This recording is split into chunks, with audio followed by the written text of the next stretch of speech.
Mukama nahageze shanzanira ibyo kurya. Ihute ndashonje ihute. Kabone ndakuramo n'umupira wo kuryambirye neza. Aho singirira vuba kandi. Ubwo sizi isaha uryamye uri gukora. Ariko wabonye umugore utangira n'akazi na kamwe no gukubura imbuga biba byakunaniye. Naho si ihute kagira imana n'amafaranga. Ihute sha. Uyu munsi se watetse iki? Watetse umuceri nari nakubwiye ngo ntekere imvange Mukama. Ako si Mukama nzakugira. Ngo twihutishe mugore mwiza ushireho n'agasosi kenshi. Ngayihute ntacyo ihute kuba bitetse neza.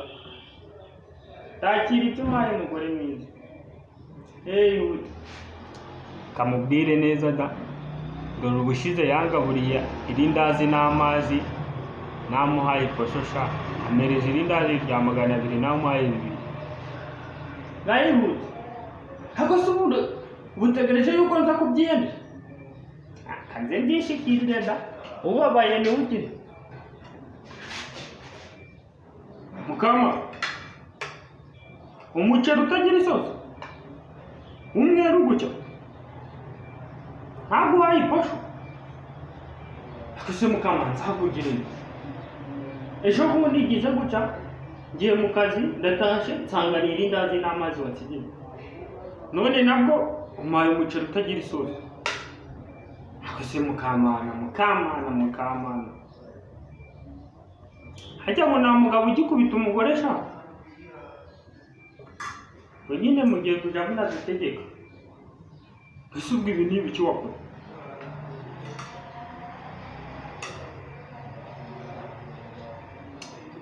Noneho wagira ngo umaze kabiri mu safuriya mana yanjye.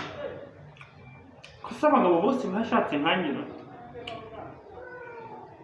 Uzi kugira uve mu kazi umugore wamusigiye iposho bigere saa 8.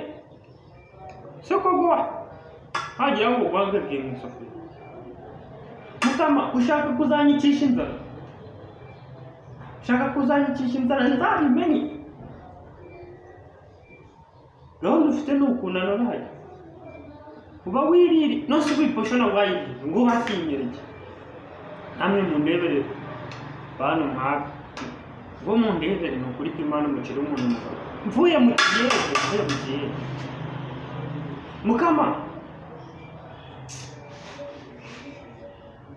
N'abagabo mwe ibi bintu rwose muzabisho. Mu nzu yanjye niyo uzi kugira ngo inzu nyubake Mukama uburyo nakurebye inzobe ngira ngo uri umuntu kusa neza inyuma yawe ariko nakusa ku mutima we.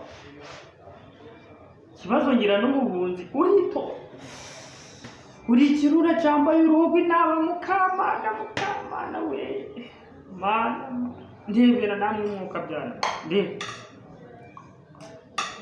Busembije mbireke muri muri mwawe umuceri utagira isosi. Ako kamigesha inzara itansinda munsi y'inzu ndafata umwanzuro Mukama.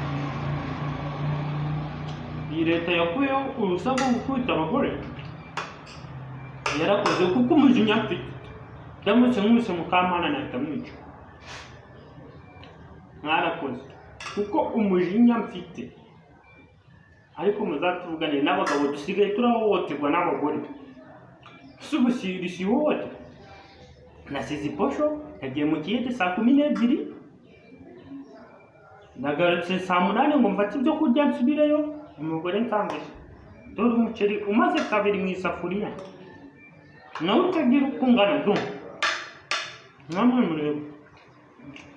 Nzakuri.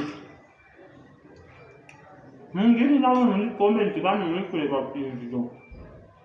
Nakoze cyane ngo sikacire.